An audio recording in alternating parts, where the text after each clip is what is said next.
റബ്ബ് സുബ്ഹാനഹു വ തആലയുടെ നിയമനിർദ്ദേശങ്ങൾ ജീവിതത്തിൻ്റെ മുഴുവൻ മേഖലകളിലും പുലർത്തി പാലിച്ച് ജീവിക്കണമെന്ന് നമ്മെ ഏവരെയും ഓർമ്മപ്പെടുത്തുകയാണ്, വസിയ്യത്ത് ചെയ്യുകയാണ്. അനുഗ്രഹീതമാ എന്ന് അള്ളാഹു സുബ്ഹാനഹു വ തആല നമുക്ക് പഠിപ്പിച്ച നബി കരീം സല്ലല്ലാഹു അലൈഹി വസല്ലം വിശദീകരിച്ച പുണ്യ ദിന രാത്രങ്ങളിലൂടെ മുന്നോട്ട് പോകുമ്പോൾ ആത്മപരിശോധന നടത്തി നമ്മുടെ ജീവിതം നരകരക്ഷയുടെ മാർഗത്തിലാണ്, സ്വർഗപ്രവേശനത്തിൻ്റെ മാർഗത്തിലാണ് എന്ന് ഓരോ വ്യക്തിയും അവരവരെ തന്നെ നിരന്തരം പരിശോധിക്കുകയും അനിവാര്യമായ മാറ്റങ്ങൾ ജീവിതത്തിൽ വരുത്തുകയും ചെയ്യേണ്ടുന്ന സന്ദർഭവും കൂടിയാണ് നമ്മുടെ മുമ്പിലൂടെ കടന്നു പോകുന്നത്. ഹാസിബു ഖബ്ല അൻ തുഹാസബു, നിങ്ങൾ വിചാരണ ചെയ്യപ്പെടുന്നതിന് മുമ്പ് സ്വയം വിചാരണ ചെയ്യുക എന്ന് മഹാനായ ഉമർ ബിൻ ഖത്താബ് റളിയല്ലാഹു അൻഹു പറയുകയുണ്ടായി. അതുകൊണ്ട് തന്നെ അന്നപാനീയങ്ങൾ ഉപേക്ഷിച്ച് ദാഹവും വിശപ്പും സഹിക്കുമ്പോൾ നമ്മുടെ ജീവിതത്തിൽ നിർബന്ധമായും ഉണ്ടാകേണ്ടുന്ന മാറ്റങ്ങൾ, ഒരിക്കലും വരാൻ പാടില്ലാത്ത തിന്മകൾ നിലനിൽക്കുന്നുണ്ടോ എന്ന പരിശോധന. ലൈംഗിക രംഗത്തെ വിശുദ്ധിയുടെ വിഷയത്തിൽ ഈ നോമ്പ് കഴിഞ്ഞാൽ, നോമ്പിനും നോമ്പ് കഴിഞ്ഞാലും നമ്മൾ എങ്ങനെയായിരിക്കും? വ്യഭിചാരമോ സ്വവർഗരതിയോ അതേപോലെ തന്നെ ഫോൺ അഡിക്ഷനോ ഏതെങ്കിലും തരത്തിൽ നമ്മുടെ കണ്ണുകളെയും നമ്മുടെ മനസ്സിനെയും തെറ്റിച്ച് കളയുന്ന വ്യഭിചാരവുമായി ബന്ധപ്പെട്ട എന്തെങ്കിലും കാര്യങ്ങൾ നമ്മുടെ ജീവിതത്തിൽ അവശേഷിക്കുമെങ്കിൽ നാം നമ്മോട് വീണ്ടും പറയേണ്ടത് നോമ്പിലേക്ക് ഒന്നുകൂടി പ്രവേശിക്കേണ്ടതുണ്ട്. മനസ്സുകൂടി നോമ്പ് നോൽക്കണം, ശരീരം മാത്രം നോമ്പ് നോറ്റാൽ പോരാ എന്നതാണ്. അതേപോലെ ജീവിതത്തിൽ നമ്മുടെ ബാധ്യതകൾ നിർവഹിക്കുവാനുള്ള നെട്ടോട്ടം ഭൗതികമായി ഉള്ളതുപോലെ തന്നെ അതിനേക്കാൾ പ്രാധാന്യത്തോടുകൂടി മരണത്തിലേക്ക് അടുക്കുമ്പോൾ ഇനി എന്തൊക്കെയാണ് എൻ്റെ ജീവിതത്തിൽ ഞാൻ പൂർത്തിയാക്കാനുള്ളത്? നമസ്കാരത്തിൻ്റെ വിഷയത്തിൽ ഞാൻ എങ്ങനെ, സകാത്തിൻ്റെ വിഷയത്തിൽ എങ്ങനെ? വിനോദയാത്രകൾക്ക് ധാരാളം പണം ചെലവഴിക്കുന്ന പലരും ഒന്ന് ഹജ്ജിന് പോകാൻ, ഉംറക്ക് പോകാൻ എത്രമാത്രം പ്രാധാന്യം കൊടുക്കുന്നു എന്ന് നാം ഓരോരുത്തരും നമ്മോട് ചോദിക്കേണ്ടുന്ന സന്ദർഭമാണിത്. ഒരു കുട്ടി ജനിച്ചാൽ ഒരു അഖീഖ അറുക്കുന്നതിനെ കുറിച്ച്, ബലിപെരുന്നാൾ വരുമ്പോൾ ഒരു ബലിമൃഗത്തെ അറുക്കുന്നതിനെ കുറിച്ച് വിഷമം പ്രകടിപ്പിക്കുന്ന പലരും അവരുടെ ഫോണുകൾ ഏറ്റവും ആധുനികമായ രൂപത്തിലേക്ക് വാങ്ങുന്നതിന് പതിനായിരങ്ങൾ ചെലവഴിക്കുന്നിടത്ത് ഒരു മടിയും കാണിക്കുന്നില്ലെങ്കിൽ നമ്മുടെ നോമ്പ് ഒന്നുകൂടി നമ്മുടെ ജീവിതത്തിലേക്ക് മുഴുകി പ്രവേശിക്കേണ്ടതില്ലേ എന്ന് നാം പരിശോധിക്കണം. ഓൺലൈനിൽ വരുന്ന വാർത്തകളും ലോകത്ത് നടക്കുന്ന സംഭവ വികാസങ്ങളും അതത് സമയത്ത് അറിയുന്നതിന് വേണ്ടി ഒരുപക്ഷെ മണിക്കൂറുകൾ വായിക്കാനും കാണാനും ചെലവഴിക്കുമ്പോൾ ഖുർആനിൻ്റെ മാസമായ ഈ വിശുദ്ധ ഖുർആനിൽ എത്ര പേജുകൾ നമ്മൾ വിശുദ്ധ ഖുർആൻ പാരായണം ചെയ്തു എന്നൊരു പരിശോധന നമ്മുടെ ജീവിതത്തിൽ അനിവാര്യമാണ്. അഥവാ നമ്മൾ നോമ്പിലേക്ക് പൂർണ്ണമായും പ്രവേശിച്ചിട്ടില്ലെങ്കിൽ പ്രവേശിച്ചേ പറ്റൂ. വകുല്ലുഹും ആതീഹി യൗമൽ ഖിയാമത്തി ഫർദ, അവരോരോരുത്തരും റബ്ബിൻ്റെ അടുത്ത് ഒറ്റക്കൊറ്റക്കാണ് വരിക. ഇവിടെ നമ്മളൊന്ന് തലകറങ്ങി വീണാൽ ഒരുപക്ഷെ താഴെ വീഴും മുമ്പ് ആരെങ്കിലും നമ്മളെ പിടിച്ചിട്ടുണ്ടാകും. കാരണം നമ്മൾ തലകറങ്ങുന്നത് കാണുന്നത് ആരെന്നില്ല, ജാതിയും മതവും ഒന്നുമില്ല. ഒരപകടം പറ്റിയാൽ എല്ലാവരും അവിടെ ഓടിയെത്തും. ഇത് പരസഹായത്തിൻ്റെ ലോകമാണ്. ഒരുപക്ഷെ നമ്മുടെ അടുത്ത് തെറ്റുപറ്റിയാലും ന്യായീകരിക്കാൻ നമ്മുടെ കുടുംബക്കാരും സുഹൃത്തുക്കളും ഓടി വരുന്ന ലോകമാണിത്. അതുകൊണ്ട് പരസഹായത്തോടു കൂടി ഒരു ഗ്ലാസ് വെള്ളം ഞാനും നിങ്ങളും കുടിക്കുന്നത് നമ്മൾ കിണറുകുത്തി അതിൽ നിന്നും വെള്ളം വലിച്ചെടുത്തിട്ടല്ല, മറിച്ച് നിലവിലുള്ള കിണറിൽ നിന്ന് പുറത്തു വന്ന വെള്ളമാണ് നമ്മൾ കുടിക്കുന്നത്. എന്നാൽ പരലോകത്തിൻ്റെ വിഷയം അങ്ങനെയല്ല. ഏതെങ്കിലും ഒരു വിഷയത്തിൽ നമ്മുടെ അബദ്ധത്തിൻ്റെ പേരിൽ നമ്മൾ ശിക്ഷിക്കപ്പെടുമ്പോൾ ഒരൊറ്റ കുട്ടി നമ്മളെ തിരിഞ്ഞു നോക്കാനുണ്ടാകില്ല. കാരണം അവർ അവരുടെ പാടിലാണ്.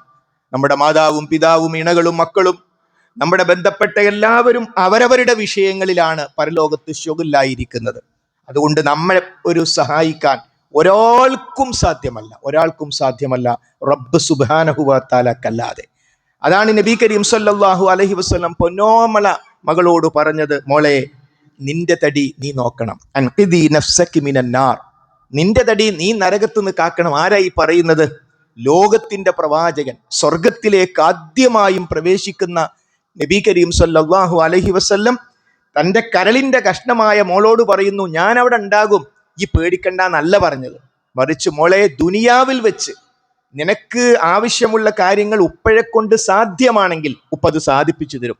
പക്ഷെ ഒരു കാര്യം എനിക്ക് കഴിയില്ല, അതുകൊണ്ട് അൻഖിദി നഫ്സകി മിനന്നാർ, നിന്റെ തടി നീ നരകത്തിൽ നിന്നും രക്ഷപ്പെടുത്തണം. ഇതാണ് യഥാർത്ഥത്തിൽ പരലോകം. അതുകൊണ്ട് നമ്മുടെ കർമ്മങ്ങൾ തൂക്കപ്പെടുന്ന, അത് വിലയിരുത്തപ്പെടുന്ന ഒരു ലോകത്ത് മാലി ഹാദൽ കിതാബ്, പടച്ചോനെ ഇത് എന്തൊരു ഗ്രന്ഥമാണ്, ലാ യുഗാദിറു സഗീറതൻ വലാ കബീറതൻ ഇല്ലാ അഹ്സാഹാ, ഒരു ചെറിയ കാര്യം പോലും ഇതിൽ രേഖപ്പെടുത്താ ഇല്ലല്ലോ. വലുതും ചെറുതുമായ എല്ലാ കാര്യങ്ങളും പടച്ചോനെ ഈ ഗ്രന്ഥത്തിൽ ഉണ്ടല്ലോ. എല്ലാ വെള്ളിയാഴ്ചയും നമ്മൾ ഓതുന്ന സൂറത്തുൽ കഹ്ഫിലൂടെ നമ്മൾ ഓതിപ്പോവുകയാണ്. അപ്പോൾ ഏതൊരു കാര്യവും ഈ ലോകത്ത് എനിക്കും നിങ്ങൾക്കും പകർത്താൻ കഴിയുമോ? ഈ ജുമ മൊത്തം പകർത്താൻ നമുക്ക് കഴിയുമോ? ഉത്തരം കഴിയുമെന്നല്ലേ. ഇതിൽ പങ്കെടുത്ത ഓരോരുത്തരെ ഒരു വീഡിയോ ഒന്ന് പാസ് ചെയ്താൽ ഇവിടെ ഇന്ന് ആരൊക്കെ പങ്കെടുത്തു എല്ലാം നമുക്ക് കഴിയില്ലേ? എങ്കിൽ ആ വീഡിയോ കണ്ടുപിടിക്കാൻ ആവശ്യമായ ബുദ്ധി നൽകിയ റബ്ബാണ് പറയുന്നത്, എല്ലാ കാര്യങ്ങളും ചെറുതു വലുത് വ്യത്യാസമില്ലാതെ അത് രേഖപ്പെടുത്തിയിരിക്കും. നാളെ പരാജയപ്പെട്ടവർ ഇതെന്തൊരു ഗ്രന്ഥമാണെന്ന് പറയും. ആ റിപ്പോർട്ട് ആ ഒരു ഫിസിക്കൽ റിപ്പോർട്ട് മാത്രമല്ല, വീഡിയോ പ്രസന്റേഷനുമുണ്ട്. അഥവാ ചെയ്ത പ്രവർത്തനങ്ങൾ അങ്ങനെ തന്നെ ഹാജരാക്കും. മനുഷ്യൻ നിഷേധിക്കും, കാരണം പേടിച്ചിട്ട് പറയും ഞാനത് ചെയ്തിട്ടില്ല. അപ്പൊ ചെയ്ത രംഗം അങ്ങനെ തന്നെ ഹാജരാക്കും. പലപ്പോഴും കുടുങ്ങിപ്പോകൽ അങ്ങനെയാണ്. അത് അങ്ങനെ സംഭവിച്ചു, ഇങ്ങനെ ഇതാ രംഗങ്ങൾ, ഇതാ മുഴുവൻ രംഗങ്ങളും ഇതാ, എവിടെ നിങ്ങൾ പറഞ്ഞ കാര്യം ചോദിക്കാൻ നമുക്ക് കഴിയുന്നില്ലേ? എങ്കിൽ ഇവിടെ ഫിസിക്കൽ കാര്യങ്ങൾ മാത്രമേ നമുക്ക് റെക്കോർഡ് ചെയ്യാൻ പറ്റുള്ളൂ. റബ്ബിന്റെ പ്രത്യേകത, അവൻ മനസ്സുകൂടി റെക്കോർഡ് ചെയ്യുന്നവനാണ്. ഒരാൾ ഒരു കർമ്മം ചെയ്യുമ്പോൾ ആ കർമ്മം ചെയ്യുന്നവന്റെ മനസ്സ് റെക്കോർഡ് ചെയ്യാൻ ലോകത്ത് ഒരാൾക്കും സാധ്യമല്ല. നിങ്ങളുടെ മനസ്സുകളിലുള്ളത് അത് റബ്ബ് സുബ്ഹാനഹു വ തആലയാണ് അറിയുന്നത്. അതുകൊണ്ട് നമ്മൾ ഓരോരുത്തരും തയ്യാറാകണം. ആ മരണത്തിനുള്ള തയ്യാറെടുപ്പ്, ആ തയ്യാറെടുപ്പാണ് യഥാർത്ഥത്തിൽ നോമ്പ് കൊണ്ട് സാധിക്കേണ്ടത്. നമ്മുടെ കൂട്ടത്തിൽ മരണപ്പെട്ടു പോയ പലരും ഇപ്പോൾ ഖബറിലില്ലേ? അല്ലാഹു സുബ്ഹാനഹു വ തആല അവരുടെ ഖബറുകൾ വിശാലമാക്കി കൊടുക്കുമാറാകട്ടെ. ആ ഖബറിൽ വെച്ച് അവരേതെങ്കിലും ഒരു കാര്യത്തിന് ശിക്ഷിക്കപ്പെടുകയാണെങ്കിൽ നമുക്കാർക്ക് എന്ത് ചെയ്യാൻ കഴിയും? ഇപ്പോൾ ഈ സന്ദർഭത്തിൽ നമ്മുടെ ആരെങ്കിലും ഖബറിൽ വെച്ച് ശിക്ഷിക്കപ്പെടുകയാണെങ്കിൽ നമുക്ക് എന്ത് ചെയ്യാൻ പറ്റും? ഒന്നും ചെയ്യാൻ സാധ്യമല്ല. അപ്പൊ അതേ അവസ്ഥയിൽ ഞാനും നിങ്ങളും ഖബറിൽ എത്തുമല്ലോ. അവിടെ നമ്മൾ ഏതെങ്കിലും വിഷയത്തിൽ ശിക്ഷിക്കപ്പെടുകയാണെങ്കിൽ ഈ ലോകത്തുള്ള ആരെങ്കിലും നമ്മളെ തേടി വരുമോ? ഇല്ല, അവരറിയുന്നു പോലുമില്ലല്ലോ. അതുകൊണ്ടാണ് സ്വയം പര്യാപ്തത നേടണം. ദീനിന്റെ വിഷയത്തിൽ സ്വയം പര്യാപ്തത നേടണം. എൻ്റെ കാര്യം ഞാൻ നോക്കണം, അത് എൻ്റെ വിഷയമാണ് എന്ന് സ്വന്തത്തിലേക്ക് ഓരോ വ്യക്തിക്കുമാണ് സഹോദരീ സഹോദരന്മാരെ പരലോകത്ത് വിചാരണയുള്ളത്. അതുകൊണ്ട് ആ വിചാരണ എളുപ്പമാക്കി തീർക്കുന്നതിന് വേണ്ടി, നമ്മുടെ ജീവിതം വിജയപ്രദമാക്കി തീർക്കുന്നതിന് വേണ്ടി റബ്ബ് സുബ്ഹാനഹു വ തആലയിലുള്ള വിശ്വാസം ദൃഢമായ അവസ്ഥയിലെത്തിക്കാൻ ഈ നോമ്പ് കൊണ്ട് നമുക്ക് സാധിക്കേണ്ടതുണ്ട്. ഒരു പക്ഷേ നിരാശരായ നോമ്പുകാരുണ്ടാകും, അങ്ങനെയൊക്കെ ഉണ്ട്. പക്ഷെ എൻ്റെ കാര്യം പറയാം എന്ന് പറഞ്ഞ് പല കാര്യങ്ങളിലും ഞാൻ ഇപ്പോഴും പിന്നിലാണ്. ജമാഅത്ത് നമസ്കാരത്തിന്റെ വിഷയത്തിൽ പോലും എനിക്ക് ശ്രദ്ധിക്കാൻ പറ്റുന്നില്ല, ദിക്റുകൾ പറ്റുന്നില്ല, ഖുർആനോത്ത് വളരെ പിന്നിലാണ്. ഈ ഒരു അവലോകനമാണ് നമ്മുടെ അടുത്തുള്ളെങ്കിൽ അതുമായി ഇരിക്കേണ്ടവരല്ല നമ്മൾ. കാരണം ഇനിയും പകുതിയുണ്ട്. ആ പകുതിയിൽ ഫൈനടച്ച് അത് പൂർത്തീകരിക്കാൻ കഴിയുമോ? ലീവ് എടുക്കാൻ? വീട് പട്ടിണിയായി പോകുമോ? ഇല്ലെങ്കിൽ ഒന്ന് ലീവ് എടുത്താലോ? എന്തിന്? പരലോകത്ത് പട്ടിണിയാകാതിരിക്കാൻ, പരലോകത്ത് പ്രയാസപ്പെടാതിരിക്കാൻ. അതിനുവേണ്ടി ലീവ് എടുക്കണം. എന്തിന്? പള്ളിയിലിരിക്കാൻ, ഖുർആനോദാൻ, ദീനീ കാര്യങ്ങൾ ശ്രദ്ധിക്കാൻ. അങ്ങനെ എന്തു മാറ്റമാണോ നമ്മുടെ ജീവിതത്തിൽ ഇനിയുള്ള ദിവസങ്ങളിലേക്ക് ആവശ്യമായിട്ടുള്ളത്. കാരണം പരലോകത്ത് ഈ ദിനരാത്രങ്ങളുടെ വില നാം വിചാരിക്കുന്നതിനേക്കാൾ എത്രയോ അപ്പുറത്താണ്. ഒരു റമദാൻ കിട്ടിയിട്ടും ഒരു റമദാൻ കിട്ടിയിട്ടും നബി കരീം സല്ലല്ലാഹു അലൈഹി വസല്ലം മിമ്പറിന്റെ മുകളിലേക്ക് കയറിയപ്പോൾ 3 പ്രാവശ്യം ആമീൻ എന്ന് പറഞ്ഞു. അത് ജിബ്രീൽ അലൈഹിസ്സലാമിന്റെ പ്രാർത്ഥനക്കായിരുന്നു. സ്വഹാബത്ത് റസൂലുള്ള ആമീൻ എന്ന് പറയുന്നതേ കാണുന്നും കേൾക്കുന്നുമുള്ളൂ. അപ്പോൾ എന്താ സംഭവം? ആമീൻ 3 പ്രാവശ്യം പറഞ്ഞു. റസൂലുള്ള താഴെ ഇറങ്ങിയപ്പോൾ ചോദിച്ചു, എന്താ റസൂലെ, നിങ്ങൾ ആമീൻ ആമീൻ എന്ന് പറഞ്ഞല്ലോ. അതെ, ഞാൻ മിമ്പറിന്റെ മുകളിലേക്ക് കയറിയപ്പോൾ ജിബ്രീൽ അലൈഹിസ്സലാം തനത് രൂപത്തിൽ, അപ്പൊ അവർ കാണില്ല, മനുഷ്യരൂപത്തിൽ വന്നപ്പോൾ അവർ കണ്ടിട്ടുണ്ട്. തൂവള്ള ധരിച്ചുകൊണ്ട് മനുഷ്യരൂപത്തിൽ ജിബ്രീൽ അലൈഹിസ്സലാം വന്നിരുന്നു, അപ്പൊ കണ്ടു. എന്നാൽ ജിബ്രീൽ അലൈഹിസ്സലാം മലക്കിൻ്റെതായ രൂപത്തിൽ 600 ചിറകുകളുള്ള അത്രയും വലിയ ആ രൂപത്തിൽ തന്നെ ജിബ്രീൽ അലൈഹിസ്സലാം വന്നു. എന്നിട്ട് 3 കാര്യങ്ങൾക്ക് വേണ്ടി പ്രാർത്ഥിച്ചു. ആ 3 കാര്യങ്ങളിൽ നോമ്പുമായി ബന്ധപ്പെട്ടത് മാത്രം. അള്ളാഹുവിന്റെ അനുഗ്രഹങ്ങൾ ദൂരെ പോകട്ടെ. ഒരു വ്യക്തിയിൽ നിന്നും അള്ളാഹുവിന്റെ അനുഗ്രഹങ്ങൾ ദൂരെ പോകട്ടെ. ഫലം യുഗ്ഫർ ലഹു, അവന്റെ അടുത്ത് റമളാൻ വന്നു, പക്ഷേ പാപങ്ങൾ പൊറുക്കപ്പെട്ടില്ല. തെറ്റുകളൊക്കെ അങ്ങനെ തന്നെ നിന്നു. പെരുന്നാ പിറ്റേന്നായപ്പോൾ പഴയ രൂപത്തിലേക്ക് തന്നെ തിരിച്ചെത്തി എന്നർത്ഥം. അങ്ങനെ പാപങ്ങൾ പൊറുക്കപ്പെടാനുള്ള നിരരാത്രങ്ങൾ കഴിഞ്ഞിട്ടും പാപങ്ങൾ പൊറുക്കപ്പെടാത്ത ഒരു അവസ്ഥ എന്റെയും നിങ്ങളുടെയും ജീവിതത്തിൽ ഉണ്ടെങ്കിൽ, നാളെ സത്യവിശ്വാസികൾക്ക് വേണ്ടി പരലോകത്ത് ശുപാർശ ചെയ്യുന്ന മഹാനാണ് നബി കരീം സല്ലല്ലാഹു അലൈഹി വസല്ലം. റസൂലുള്ളാഹിയുടെ ശുപാർശ നാളെ പരലോകത്തുണ്ട്. അശ്ശഫാഅത്തുൽ കുബ്റാ, വലിയ ശുപാർശയാണത്. അതിനുവേണ്ടി റസൂലുള്ള കാലങ്ങളോളം സുജൂദിൽ കിടക്കുമ്പോ അല്ലാഹു സുബ്ഹാനഹു വ തആല തലവക്കൂ മുഹമ്മദ്, നിനക്ക് എന്താണ് ആവശ്യം? അപ്പോൾ റസൂലുള്ള പറയുന്നത്, ഞാൻ ഇഷ്ടപ്പെട്ട ആളുകളെ ഹിദായത്തിലാക്കണം, അല്ലെങ്കിൽ സ്വർഗത്തിലാക്കണമെന്നല്ല. പടച്ചവനെ, ഈ അരക്ഷിതാവസ്ഥ ഒന്ന് ഒഴിവാക്കണം, വിചാരണക്കെടുക്കണം. നന്മ ചെയ്തവരെ സ്വർഗത്തിലേക്കും തിന്മ ചെയ്തവരെ നരകത്തിലേക്കും അയക്കണം. അപ്പോൾ റസൂലുള്ളാഹിയുടെ ശുപാർശ കാരണത്താൽ ഒരു വിഭാഗം നരകത്തിലേക്ക് പോകും. റസൂലുള്ളാഹിയുടെ ശുപാർശ കാരണത്താൽ ഒരു വിഭാഗം നരകത്തിലേക്കും പോകും. അതാണ് വലാ യശ്ഫൂന ഇല്ലാ ലിമൻ ഇർതള, അല്ലാഹു തൃപ്തിപ്പെട്ടവർക്ക് മാത്രമാണ് ശുപാർശയുള്ളത്. നമ്മുടെ ഈ നാട്ടിൽ പറയുന്ന റെക്കമെൻഡ് അല്ല, പരലോകത്തെ റെക്കമെൻഡ്. മൻ ദല്ലദീ യശ്ഫഉ ഇൻദഹു ഇല്ലാ ബിഇദ്നി, അല്ലാഹുവിന്റെ അനുമതി കൂടാതെ ആരാണ് പടച്ചോന്റെ അടുത്ത് റെക്കമെൻഡ് ചെയ്യാൻ? അങ്ങനത്തെ റെക്കമെൻഡ് ദുനിയാവില്, ഹലോ ഞാൻ നിങ്ങൾക്ക് ഒരാൾക്ക് വേണ്ടി റെക്കമെൻഡ് ചെയ്യട്ടെ, ആയിക്കോട്ടെ നിങ്ങൾ റെക്കമെൻഡ് ചെയ്തോളി, ഇല്ല. അപ്പൊ എന്താ? ശുപാർശയുടെ മുഴുവൻ അധികാരവും പടച്ചോനാണ്. റസൂലുള്ളാഹി സ്വല്ലല്ലാഹു അലൈഹി വസല്ലമക്ക് അള്ളാഹു കൊടുക്കുകയാണ്, ഒരു പദവി കൊടുക്കുകയാണ്. നീ പ്രാർത്ഥിക്ക്, ഞാൻ ആ പ്രാർത്ഥന സ്വീകരിച്ചു. പടച്ചോനെ അറിയാത്തൊരു കാര്യം പടച്ചോനെ പഠിപ്പിച്ചു കൊടുക്കലല്ലോ ദീനിൽ സംഭവിക്കുന്നത്. അതുകൊണ്ട് ആ ശുപാർശയിൽ ഉൾപ്പെട്ട് റസൂലുള്ളാഹിയുടെ ഉമ്മത്ത് നരകത്തിലേക്കും പോകും, റസൂലുള്ളാഹിയുടെ ഉമ്മത്ത് സ്വർഗത്തിലേക്കും പോകും. അപ്പോൾ ആ ശുപാർശ നമുക്ക് കിട്ടണം. അള്ളാഹു തൗഫീഖ് ചെയ്യുമാറാകട്ടെ. ആ ശുപാർശ കിട്ടണമെങ്കിൽ ആ ശുപാർശക്ക് നമ്മൾ യോഗ്യരാകണം. ആ യോഗ്യത നേടിയെടുക്കാനുള്ള ഈ ദിനരാത്രങ്ങളിൽ സഹോദരന്മാരെ, ഒരിക്കലും നമ്മൾ തോറ്റുപോകരുത്, നമ്മുടെ കുടുംബം തോറ്റുപോകരുത് എന്ന കാര്യത്തിൽ നമുക്ക് നിർബന്ധ ബുദ്ധി ഉണ്ടാകണം. അതുകൊണ്ട് ഓരോരുത്തരും ജീവിതത്തിലെ ഓരോ കാര്യങ്ങളെക്കുറിച്ചും നന്നായിട്ട് വിലയിരുത്തി ആവശ്യമായ മാറ്റങ്ങൾ ജീവിതത്തിൽ വരുത്തുക. അല്ലാഹു സുബ്ഹാനഹു വ തആല നമുക്ക് ഓരോരുത്തർക്കും തൗഫീഖ് നൽകി അനുഗ്രഹിക്കുമാറാകട്ടെ.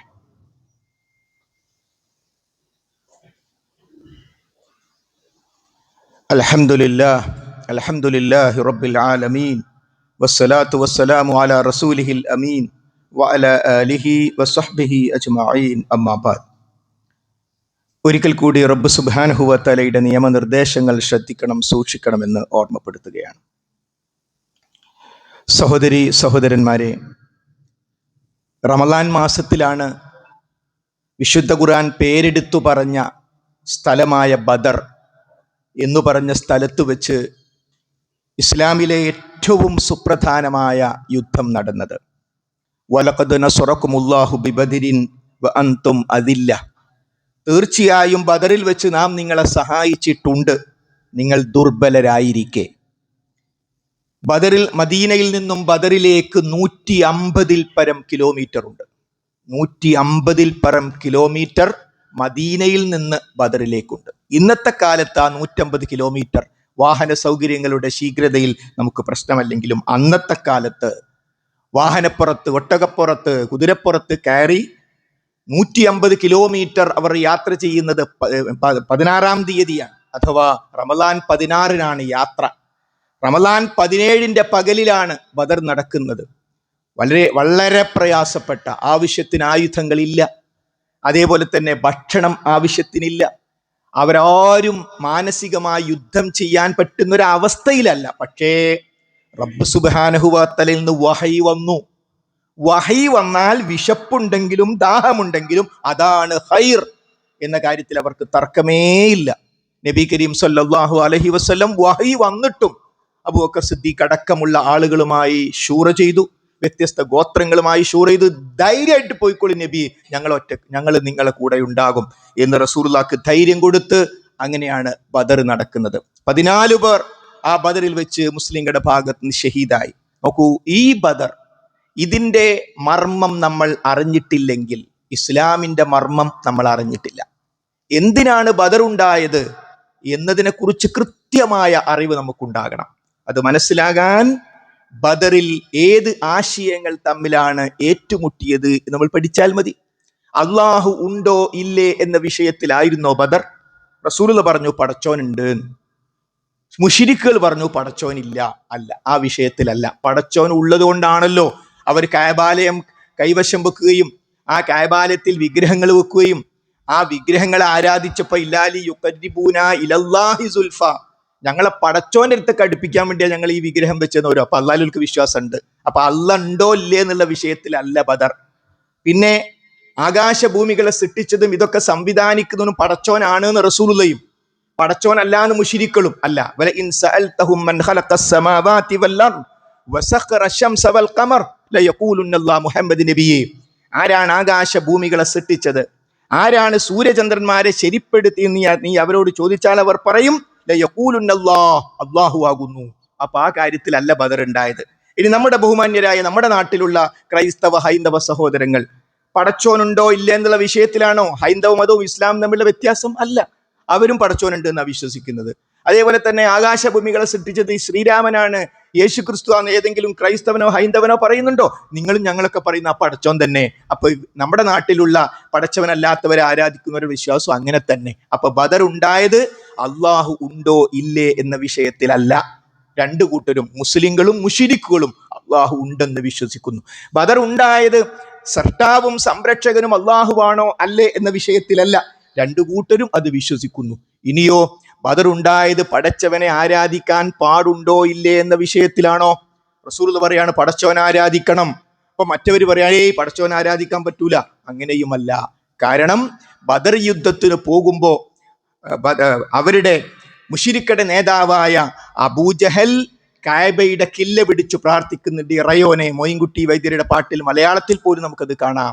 ഇറയോനെ, ഹക്കുടയവരെ നീ വിജയിപ്പിക്കണേന്ന്. ആരാ പ്രാർത്ഥിക്കുന്നത്?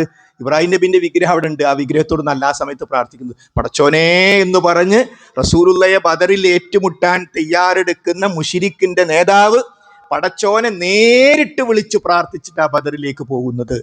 അപ്പൊ പിന്നെ എന്താ പ്രശ്നം? പടച്ചോനെ ആരാധിക്കണം, പടച്ചോനോട് പ്രാർത്ഥിക്കണം എന്ന വിഷയത്തിലും തർക്കല്ല. فإذا ركبوا في الفلك دعوا الله مخلصين له الدين فلما نجاهم إلى البر إذا هم يشركون. 29-ാം അധ്യായം സൂറത്ത് അങ്കബൂത്തിൽ 65-ാമത്തെ ആയത്തിൽ അല്ലാഹ് പറയാണ് ഫഇദാ റകിബു ഫിൽ ഫുൽക്, അവർ മക്കയിലെ മുശ്രിക്കുകൾ കപ്പലിൽ യാത്ര ചെയ്യാണ്. അപ്പൊ കപ്പൽ ഇങ്ങനെ ആടി ഒലഞ്ഞ് പ്രയാസപ്പെടുന്ന സന്ദർഭത്തിൽ ദഅഉല്ലാഹ്, അവർ അല്ലാഹുവിനെ വിളിക്കും. അത് വെറുതെ വിളിച്ചതായിരിക്കും അല്ല, മുഖ്ലിസീൻ, ഇഖ്ലാസോടുകൂടി ആത്മാർത്ഥമായിട്ട് പടച്ചോനെ മുഖ്ലിസീന ലഹുദ്ദീൻ, പടച്ചോന് സമർപ്പണം നൽകിക്കൊണ്ട് അവർ പടച്ചോനെ വിളിക്കും. ആര്? മക്കയിലെ മുശ്രിക്കുകൾ കപ്പൽ യാത്രയിൽ കപ്പൽ ആടി ഉലയുമ്പോ ഇബ്രാഹിം നബിയെ എന്ന് വിളിക്കൂല, ഇസ്മായിൽ നബിയെ എന്ന് വിളിക്കൂല. അവരെന്താ വിളിക്കുക? പടച്ചോനെ ദഅഉല്ലാഹ മുഖ്ലിസീന ലഹുദ്ദീൻ, അവർ പടച്ചോനെ വിളിക്കും. ആയത്ത് തീർന്നിട്ടില്ല. ഫലമ്മാ നജ്ജാഹും ഇലൽ ബർരി, അവർ കരയിലേക്ക് രക്ഷപ്പെട്ടാലോ ഇദാഹും യുശ്രികൂൻ, അവർ അല്ലാഹുവിൽ പങ്കു ചേർക്കും. രക്ഷപ്പെട്ടാ പറയും ഇബ്രാഹിം നബി നമ്മളെ രക്ഷപ്പെടുത്തി, ഇസ്മായിൽ നബി നമ്മളെ രക്ഷപ്പെടുത്തി എന്ന് പറയും. ഒറ്റക്ക് കുടുങ്ങിയാലോ റബ്ബേ കാക്കണേ എന്ന് പറയും. അപ്പൊ സഹോദരി സഹോദരന്മാരെ, അള്ളാഹു ഉണ്ടോ ഇല്ലേ എന്ന വിഷയം ഐക്യത്തിലാണ്. അള്ളാഹുവാണ് സർട്ടാവ്, സംരക്ഷകൻ. ഐക്യത്തിലാണ്. പടച്ചോനെ ആരാധിക്കണം, പടച്ചോനോട് പ്രാർത്ഥിക്കണം. അവിഷയത്തിലും ഐക്യണ്ട്. അവരെ ആജിമാരാണ്. ഹജ്ജ് ചെയ്തിട്ടുണ്ട് മക്കയിലെ മുശ്രിക്കുകൾ. അവർ ഉംറ ചെയ്തിട്ടുണ്ട്. അവരെ തൽബിയത്ത് കാണാം ബുഖാരിയിലടക്കം. ലബൈക് അല്ലാഹുമ്മ ലബൈക് ലബൈക ലാ ശരീക ലക ലബൈക്. ഇത് നമ്മളെ തൽബിയത്താണ്, അവരെയും തൽബിയത്താ. കഅബാലയത്തിൽ വിഗ്രഹങ്ങൾ വെച്ചവരുടെ തൽബിയത്താണിത്. ലബൈക് അല്ലാഹുമ്മ ലബൈക്, അല്ലാഹുവേ നിന്റെ വിളിക്കുത്തരം നൽകി ഞങ്ങൾ ഇതാ വന്നിരിക്കുന്നു. ലബൈക ലാ ശരീക ലക ലബൈക്, നിനക്ക് യാതൊരു പങ്കുകാരുമില്ല, നിന്റെ വിളിക്കുത്തരം നൽകി ഞങ്ങൾ ഇതാ വന്നിരിക്കുന്നു. അടുത്ത് കേട്ടോളി, അത് നമ്മളിൽ ഇല്ല. എന്താ? ഇല്ലാ ശരീകൻ ഹുവ ലക തംലികുഹു വമാ മലക്. ഇത് ചേർത്തപ്പോ റസൂൽ പറഞ്ഞു അത് പറ്റില്ല, അത് പാടില്ല. അവിടുന്ന് ആ പ്രശ്നം. അതാ ബദറിന്റെ സന്ദേശം. ലബൈക് അല്ലാഹുമ്മ ലബൈക്, ഓക്കെ. ലബൈക ലാ ശരീക ലക ലബൈക്, അതും ഓക്കെ. എന്നിട്ട് എന്താ പറയുന്നത്? ഇല്ലാ ശരീകൻ, ഒരു പങ്കുകാരുണ്ട്, ഒരു പങ്കുകാരൊഴികെ. ഹുവ ലക, അത് നിന്റേതാണ്. ഞങ്ങള് പടച്ചോനെ നിന്റെ അടുത്തേക്ക് ചില പങ്കുകാരുണ്ടാക്കുന്നുണ്ട്. ഇബ്രാഹിം നബി നിന്റേതല്ലേ, നീ അല്ലേ സൃഷ്ടിച്ചത്. തംലികുഹു വമാ മലക്, അവർ ഉടമപ്പെടുത്തുന്നത് നിന്റെ അധീന, നീ കൊടുത്ത കൈവേ അവർക്കുള്ളൂ. അല്ലാതെ ഇബ്രാഹിം നബി പടച്ചോൻ ഞങ്ങൾക്ക് വിശ്വാസം. അപ്പൊ റസൂൽ പറഞ്ഞു പറ്റില്ല. ഇതാണ് മുശ്രിക്കിന്റെ ഉംറയും മുസ്ലിമിന്റെ ഉംറയും തമ്മിലുള്ള വ്യത്യാസം. ഇതാണ് മുശ്രിക്കിന്റെ ഹജ്ജും മുസ്ലിമിന്റെ ഹജ്ജും തമ്മിലുള്ള വ്യത്യാസം. അപ്പൊ തൽബിയത്ത് പോലും ആദ്യ ഭാഗം ഒരുപോലെയാണ്. അപ്പൊ ബദറിന്റെ സന്ദേശം എന്താ? ബദറിൽ ഖദ് കാന ലക്കും ആയത്തുൻ ഫീ ഫിഅതൈൻ ഇൽതഖതാ ഫിഅത്തുൻ തുഖാതിലു ഫീ സബീലില്ലാഹ് വഉഖറാ കാഫിറത്തുൻ യറൗനഹും മിസ്ലൈഹിം റഅയൽ ഐൻ എന്ന് പറഞ്ഞുകൊണ്ട് വിശുദ്ധ ഖുർആൻ 3-ാം അധ്യായം സൂറത്ത് ആൽ ഇംറാനിൽ കാണാം. രണ്ട് വിഭാഗം ആളുകൾ ഏറ്റുമുട്ടിയതിൽ നിങ്ങൾക്ക് ദൃഷ്ടാന്തമുണ്ട്. ഒരു വിഭാഗം തുഖാതിലു ഫീ സബീലില്ലാഹ്, അല്ലാഹുവിന്റെ മാർഗത്തിൽ യുദ്ധം ചെയ്തു. വഉഖറാ കാഫിറത്തുൻ, മറുവിഭാഗം സത്യനിഷേധികളായിരുന്നു. ആരായി സത്യനിഷേധികൾ? അല്ലാഹു ഉണ്ടെന്നും അല്ലാഹുവാണ് സർട്ടാവെന്നും അവനാണ് സംരക്ഷകനെന്നും അവനോട് പ്രാർത്ഥിക്കുന്ന അവരാണ് കാഫിറുകൾ. എന്തേ അവർ കാഫിർ എന്ന പദവിയിലെത്തി? അതാണ് ബദറിന്റെ സന്ദേശം. അപ്പൊ ബദറില് ഏറ്റുമുട്ടിയത് റസൂലുള്ള പറയുന്നു ലാ ഇലാഹ ഇല്ലല്ലാഹ്, അല്ലാഹു സുബ്ഹാനഹു വ തആല അല്ലാതെ ആരാധ്യനേ ഇല്ല. ഇയ്യാക നഅ്ബുദു വ ഇയ്യാക നസ്തഈൻ, നിന്നെയേ ഞങ്ങൾ ആരാധിക്കൂ, നിന്നോടേ ഞങ്ങൾ സഹായം തേടൂ. അതാണ് പരിഭാഷ വന്നപ്പോ നിന്നെ മാത്രം ഞങ്ങൾ ആരാധിക്കുകയും നിന്നോട് മാത്രം ഞങ്ങൾ സഹായം തേടുകയും ചെയ്യുന്നു. മുശ്രിക്ക് പറഞ്ഞു ഞങ്ങൾ പടച്ചോനെ ആരാധിക്കും, ഒപ്പം ഇബ്രാഹിം നബി, ഇസ്മായിൽ നബി, ലാത്ത, ഉസ്സ, മനാത്ത എല്ലാവരെയും ആരാധിക്കും, അവരോടൊക്കെ പ്രാർത്ഥിക്കും. അതിന് കാരണം ഇല്ലാ ലിയുഖർരിബൂനാ ഇലല്ലാഹി സുൽഫ, ഞങ്ങൾ അള്ളാന്റെ അടുത്തേക്ക് അടുപ്പിക്കാൻ വേണ്ടിയിട്ടാണ്. ഇവർ ഞങ്ങൾക്ക് അള്ളാന്റെ അടുത്ത് റെക്കമെൻഡ് ചെയ്യാൻ വേണ്ടിയിട്ടാണ്. ഇതൊക്കെ അവർ പറഞ്ഞ ന്യായം.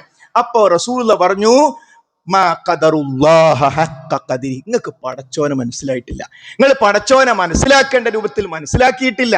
അടുപ്പിക്കേണ്ട ഒരാളല്ല പടച്ചോൻ.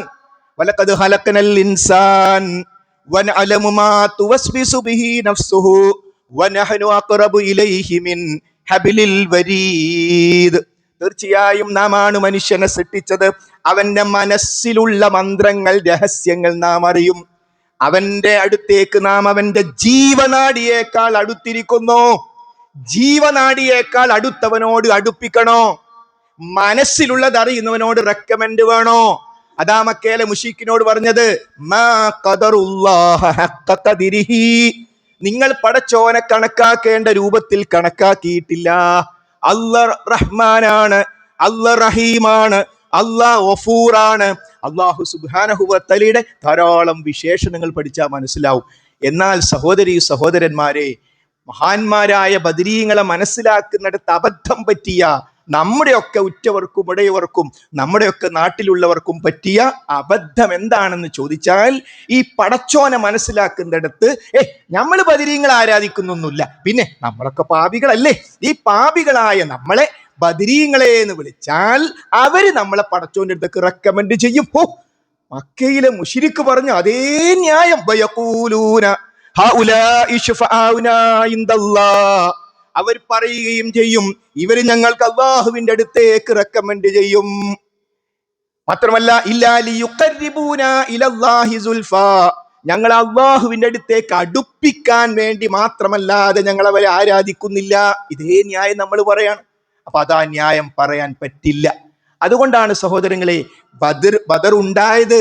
ഇത് തസ്തഗീസൂന റബ്ബക്കും ഫസ്തജാബ ലക്കും അന്നീ മുമിദ്ദുക്കും ബിഅൽഫിൻ മിനൽ മലായികത്തി മുർദിഫീൻ. നിങ്ങൾ നിങ്ങളുടെ റബ്ബിനോട് ഇസ്തിഗാസ തേടിയ സന്ദർഭം. മക്കയില് ആ ബഹുദൈവ വിശ്വാസികൾക്കെതിരെ യുദ്ധം ചെയ്യും. എല്ലാ മുസ്ലിമീങ്ങളും തഹജ്ജുദ് നിസ്കരിച്ചപ്പോൾ അല്ലാഹുവോട് ഇങ്ങനെ സഹായം തേടണം. ഇത് തസ്തഗീസൂന റബ്ബക്കും. ഒരൊറ്റ സഹാബി അല്ലെങ്കിൽ റസൂല് കഴിഞ്ഞു പോയ ഈസാ നബിനെ വിളിച്ചോ? ഇബ്രാഹിം നബി അലൈഹി ഇസ്ലാമിനെ വിളിച്ചോ? ഇല്ലല്ലോ. ആരും അങ്ങനെ പറയുന്നില്ലല്ലോ. അപ്പോൾ ഇബ്രാഹിം നബിയെയും ഞങ്ങൾ വിളിക്കും. പറ്റില്ല. ഇബ്രാഹിം നബി മഹാനാണ്, പക്ഷെ ആരാധിക്കാനും പ്രാർത്ഥിക്കാനും നേർച്ച കൊടുക്കാൻ പറ്റൂല എന്ന് റസൂൽ. ഈ ആശയങ്ങൾ തമ്മിൽ ആ ബദറിൽ ഏറ്റുമുട്ടിയത്. ആ ബദരീങ്ങളെ സ്നേഹിക്കാത്തവർ മുസ്ലിങ്ങളല്ല. ബദരീങ്ങളെ സ്നേഹിക്കാത്തവർക്ക് സ്വർഗമില്ല. കാരണം ബദരീങ്ങളുടെ നേതാവ് മഹാനായ നബി കരീം സ്വല്ലല്ലാഹു അലൈഹി വസല്ലമയാണ്. അനുയായികളോ സ്വഹാബികളും. ആരാ സ്വഹാബികൾ? റളിയല്ലാഹു അൻഹും വറളു അൻ. അള്ളാഹു അവരെയും അവർ അള്ളാഹുവിനെയും തൃപ്തിപ്പെട്ടിരിക്കുന്നു. തൃപ്തിപ്പെട്ട് പടച്ചോൻ സർട്ടിഫിക്കറ്റ് കൊടുത്ത ആൾക്കാരാ സ്വഹാബികൾ. അവരെ സ്നേഹിക്കാത്തവർ സ്വർഗത്ത് പോവോ? സ്വർഗത്ത് പോവില്ല. അതുകൊണ്ട് സഹോദരി സഹോദരന്മാരെ, ബദരീങ്ങളെ സ്നേഹിക്കണം.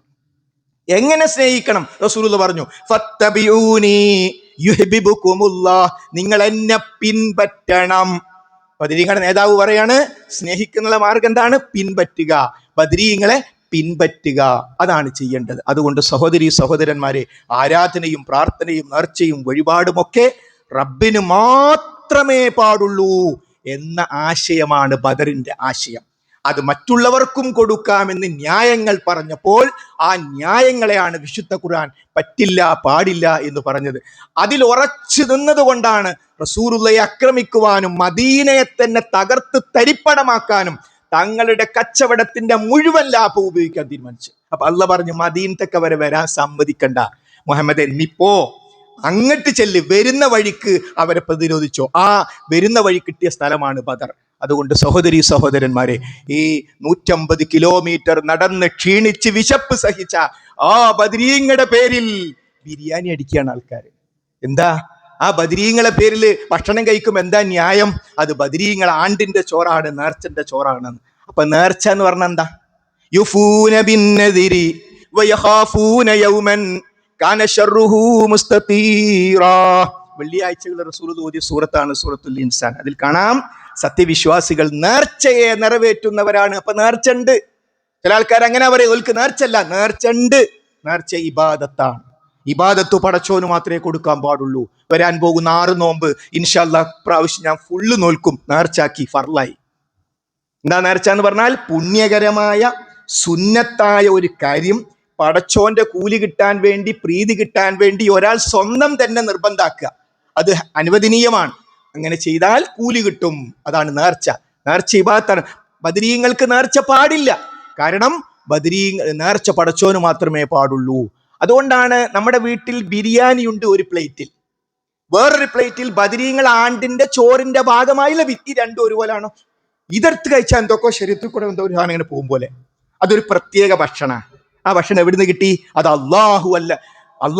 ഇന്നമാ ഹറമ അലൈക്കുമുൽ മൈത്തത വദ്ദമ വലഹ്മൽ ഹിൻസീർ വമാ ഉഹില്ല ബിഹി ലിഗൈരില്ലാഹ്. 4 ഭക്ഷണങ്ങൾക്ക് ഹറാമാണ്.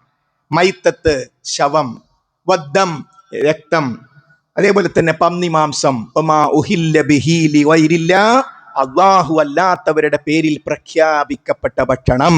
ഇത് ബദരീങ്ങൾ ആണ്ടിൽക്ക് നേർച്ചാക്കിയ കുട്ടന. ഇത് അന്ന നേർച്ചയാക്കിയ ചോറാണ്. പറ്റില്ല.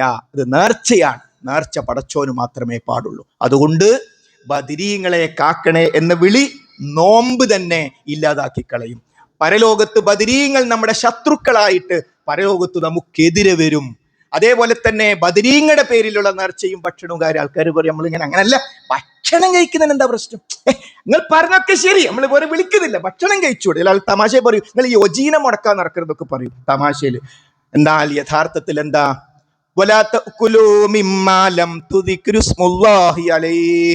അള്ളാഹു അല്ലാത്തവരുടെ പേരിൽ പ്രഖ്യാപിക്കപ്പെട്ട ഭക്ഷണം നിങ്ങൾ കഴിച്ചു പോകരുത്. കർശനമാണ് ആ വിഷയം. കാരണം ബഹുദൈവാരാധന ശിർക്കുമായി ബന്ധപ്പെട്ട ഒരു ടച്ചും സഹോദരന്മാരെ നമ്മുടെ ജീവിതത്തിൽ ഉണ്ടാകാൻ പാടില്ല. പഠിച്ചവൻ തൗഫീഖ് ചെയ്യട്ടെ. നമ്മളെ വീട്ടിൽ ആരെങ്കിലും ഒരു ബദിരീങ്ങള് ആടിന്റെ ചോറ് വെച്ച് വന്നാൽ കടക്കടാ പുറത്തു നിന്നൊന്നും പറയരുത്. ഇരിക്കാൻ പറയാ, എന്തൊക്കെയുണ്ട് വിശേഷം മോനെ, എന്നിട്ട് പറയാ എന്താ ചെറിയൊരു പ്രശ്നമുണ്ട്, എനിക്ക് ബദിരീങ്ങളോട് ഭയങ്കര സ്നേഹമാണ്, ബദിരീങ്ങളോടൊപ്പം സ്വർഗത്ത് പോകാൻ വേണ്ടി ഞാൻ ആഗ്രഹിക്കുകയാണ്. ഇത് നേർച്ചന്റെ ചോറല്ല, നേർച്ച പടച്ചോന് മാത്രമേ പറ്റുള്ളൂ, അതുകൊണ്ട് എനിക്ക് കഴിക്കാം. അപ്പൊ അത് നല്ല നിലക്ക് വിടുക. നാളെ ഇത് സ്വീകരിക്കേണ്ട ആളാ. ആ കാര്യം അറിയാത്തവരോട് ഈ മുശിരിക്കാണ്, ഈ അറിഞ്ഞ ഒന്നും പറയണ്ട, അറിയാത്തത് കൊണ്ടാണ്. അപ്പോൾ നമ്മൾ കൃത്യമായിട്ട് കാര്യങ്ങൾ പറഞ്ഞു കൊടുക്കണം. കാരണം ഈ റമദാൻ മാസത്തിലാണ് ഇബ്ലീസ് ഈ ശിർക്കുമായിട്ട് വരുന്നത്. മഹാന്മാരായ ബദരീങ്ങൾ പ്രാർത്ഥിച്ച പടച്ചോനോട് പ്രാർത്ഥിക്കേണ്ട ദിവസം ബദരീങ്ങളേന്ന് പള്ളിയിലെ മൈക്ക് വെച്ചിട്ടാ അത് ഹല്ല ഭീമ എന്ന് പറഞ്ഞുകൊണ്ട് ബദർ മൗലൂദ് പള്ളിയിലെ മൈക്ക് വെച്ചിട്ട് ബദരീങ്ങളെ എന്ന് വിളിക്കാണ്. പിന്നെ പള്ളികളിൽ വെച്ചിട്ട് അതിഗൗരവമായ വിഷയമാണ്. അതുകൊണ്ട് സഹോദരന്മാരെ, ബദരീങ്ങളെ ഏറ്റവും കൂടുതൽ സ്നേഹിക്കുന്ന ആളുകളിൽ ഉൾപ്പെടാൻ നമ്മൾ ഓരോരുത്തരും വളരെ ബോധപൂർവം പരിശ്രമിക്കണം. അവസാനത്തെ 10ലേക്കാണ് നമ്മൾ പ്രവേശിക്കുന്നത്. അതിനുവേണ്ടി നല്ല ഒരുക്കം വേണം. അവസാനത്തെ 10 റസൂലുള്ള പള്ളിയിലായിരുന്നു. ബാക്കി നമ്മൾ ആലോചിച്ചോളാം.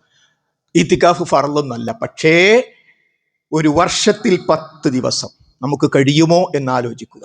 എന്നിട്ട് കൃത്യമായ പ്ലാനോടുകൂടി പള്ളികളിലേക്ക് എത്താൻ. അതിനു മുമ്പ് ഇനി ആരെങ്കിലും പെരുന്നാളിന്റെ ഡ്രസ്സൊക്കെ എടുക്കാനുണ്ടെങ്കിൽ അത് അവസാനത്തെ 10ലേക്ക് വെക്കാതെ എത്രയും പെട്ടെന്ന് അതൊക്കെ ക്ലിയർ ചെയ്ത് അള്ളാഹുവിൻ്റെ ഭവനത്തിൽ ഒരുമിച്ച് ചേരാൻ നമ്മൾ തയ്യാറെടുക്കണം.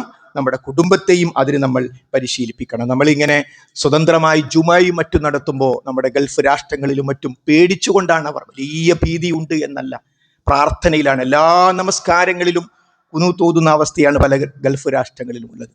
ഒരു രാഷ്ട്രത്തെ അങ്ങോട്ട് ചെന്നിട്ട് നശിപ്പിച്ച് അതിൻ്റെ ഭരണാധികാരിയെ മുച്ചൂടം ഇല്ലാതാക്കുന്ന അതിക്രമം, ഈ ഭീകരമായ ഈ തർവാഴ്ച എങ്ങനെ ന്യായീകരിക്കാൻ പറ്റും? ഒരു തരത്തിലും നമുക്ക് ന്യായീകരിക്കാൻ പറ്റില്ല. എന്നാൽ അതിൻ്റെ മറവിൽ അവർ ഉൾക്കൊള്ളുന്ന വിശ്വാസം, ഷിയായിസം എന്ന് പറയുന്ന ഇസ്ലാമുമായി എല്ലാ അർത്ഥത്തിലും എതിർത്ത് നിൽക്കുന്ന, ഇസ്ലാമിലേക്ക് അന്ധവിശ്വാസങ്ങളും അനാചാരങ്ങളും എല്ലാം വരാൻ കാരണമായി തീർന്ന ഹറമിൽ രക്തം ചിന്തി, ഹറമിൽ വേറെ ആരും രക്തം ചിന്തിയിട്ടില്ല, ഹറമിൽ രക്തം ചെയ്ത് ഷിയാക്കളാണ്. ചരിത്രം നമുക്കറിയാം. അതുകൊണ്ട് ഈ അക്രമങ്ങളൊക്കെ അപലപിക്കുമ്പോൾ അതുകൊണ്ട് അവരും ഈ പറയുന്ന നമ്മളും ഒരു വിശ്വാസത്തിലാണ് എന്നതല്ല. സിറിയയിൽ നടന്ന കൂട്ടക്കൊലകളും മറ്റും നമുക്കറിയാം. ഇതെല്ലാം ലോകത്ത് നിലനിൽക്കുമ്പോൾ നമ്മുടെ നോമ്പിന്റെ സന്ദർഭങ്ങളിൽ നമ്മൾ നന്നായി എല്ലാവർക്കും ലോക സമാധാനത്തിന് വേണ്ടി നമ്മൾ നന്നായി പ്രാർത്ഥിക്കണം. ലോക പോലീസായി മുന്നോട്ട് പോകുന്ന 2 തെമ്മാടി രാഷ്ട്രങ്ങളുടെ ഈ ഒരു തേർവാഴ്ചക്കെതിരെ നമ്മൾ റബ്ബിനോട് പ്രാർത്ഥിക്കാൻ പറ്റുന്ന ഏറ്റവും നല്ല സന്ദർഭങ്ങളെ നമ്മൾ ഉപയോഗപ്പെടുത്തണം. അതോടൊപ്പം ഒരു പ്രയാസവും കൂടാതെ ഈ പ്രതിസന്ധി അങ്ങ് തീർന്നു കിട്ടണം. അള്ളാഹു തൗഫീഖ് ചെയ്യുമാറാകട്ടെ. കാരണം നമ്മുടെ ഉറ്റവരും ഉടയവരും അവിടെ എല്ലാവരും മിക്കവാറും ഗൾഫ് രാഷ്ട്രങ്ങൾ എല്ലാവരും ഉണ്ടാകും. അവർക്ക് വേണ്ടി നമുക്ക് ചെയ്യാനുള്ളത് എല്ലാ കാര്യങ്ങളെയും പടച്ചവൻ പരിഗണിക്കുന്ന ഏറ്റവും പ്രധാനപ്പെട്ട കാര്യമാണ് സഹോദരന്മാരെ ദുആ എന്ന് പറയുന്നത്. അതുകൊണ്ട് നോമ്പുകാർക്കൊരു അവകാശമുണ്ട്. ആ പ്രാർത്ഥിക്കാനുള്ള അവകാശത്തെ ഉപയോഗപ്പെടുത്തി നമ്മൾ നന്നായി അവർക്ക് വേണ്ടി പ്രാർത്ഥിക്കണം എന്ന് സാന്ദർഭികമായി ഓർമ്മപ്പെടുത്തുകയാണ്.